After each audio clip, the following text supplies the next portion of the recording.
Here we are at Numurkah Cemetery. How boring. Don't worry, we'll go across the road in a bit and get into the more interesting side of things.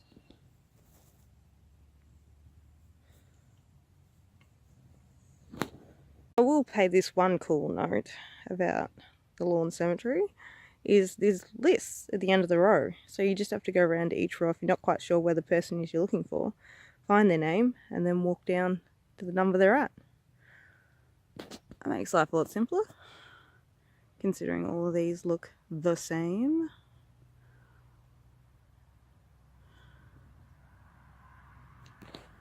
One interesting part of the lawn cemetery is this weird little rock garden, I think you'd call it. I don't really know what you'd call it. And it's got these little plaques in the rocks.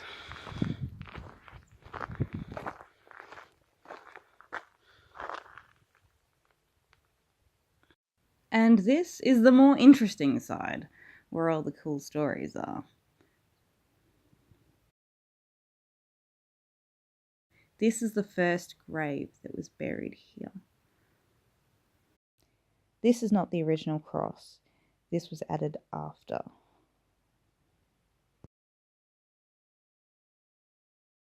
So this is William, and he had the Gateway Hotel, which sat somewhere just off of Grey Street on the Broken Creek. And Railway Hotel was one of 10 different hotels in Numurkah in 1889. The reason for the high number of hotels is because there was an influx of population, but they were still building the houses, so people had to live somewhere. It was the J's symbol that caught my attention.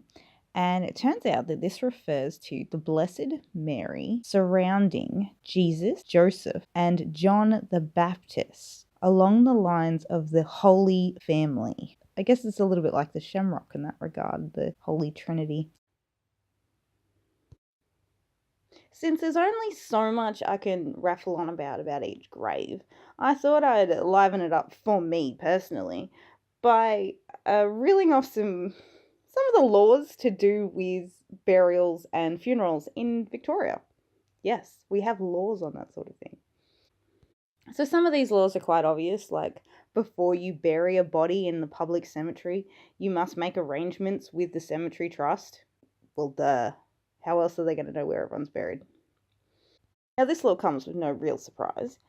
A person cannot own a dead body. However, they can own the ashes. You're well within your rights to sprinkle the deceased's ashes wherever you so please. However, you must first, clear it with, ask permission of whoever owns that property. So if it's public property like a park or something, you've got to go ask council whether that's cool. And if it's private property, then obviously you have to go see the owner and say, hey, can I do this? Which is all pretty stock standard. You can still bury people at sea, but you need a permit from the Federal Minister for Environment, and it's normally necessary to show the deceased connection to the sea, such as they're a naval officer, or they were a fisherman, they lived by the sea, something tangible. And burial at sea pretty much consists of throwing a body overboard, in case you were wondering how you dig a hole and put them in. So this one I found a little bit interesting. It turns out that you actually have no control over your own funeral or deposit of your body when you're dead. So even if you go to the effort of arranging all of your funeral and where you get buried and all that sort of thing, when you die, it's actually up to whoever ends up controlling your funeral.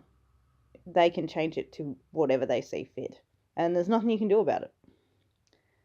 So all you can really do is make your arrangements and your wants known and hope that whoever is going to be in charge of it thinks that that's a good idea and does it like that. If it's important to you, of course. I mean, obviously, if you don't care, it doesn't really matter. But yeah, in the eyes of the law, you actually have no control.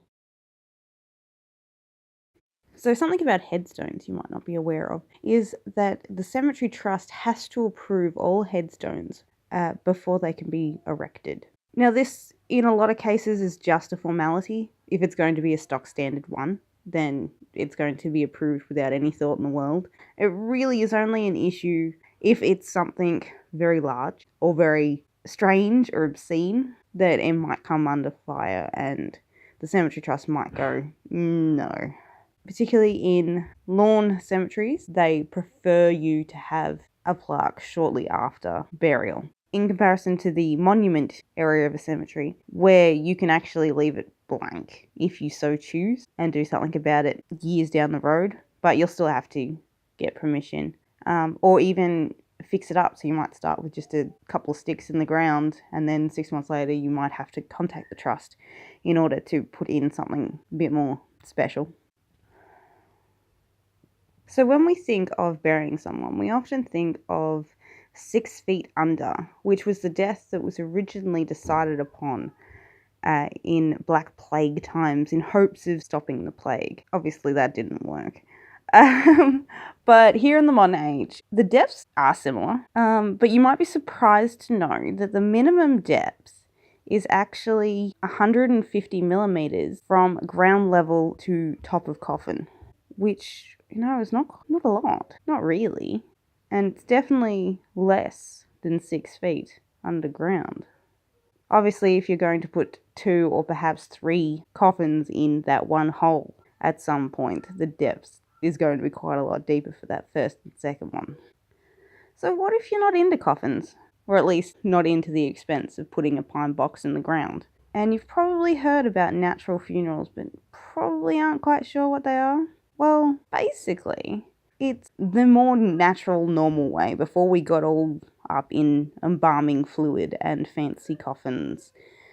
It's where you let the body decompose at a natural, normal rate, so no embalming fluid, and they are wrapped in a shroud, which is a fancy way of saying a bag or a cloth. It's neatly presented and placed in the ground without a coffin at all. Well, most cemeteries just do this normally. I mean, it's just not even a big deal. If you call up any cemetery trust that you're looking at putting your person into, they'll tell you the basic guidelines. And the basic guidelines, well, they're this.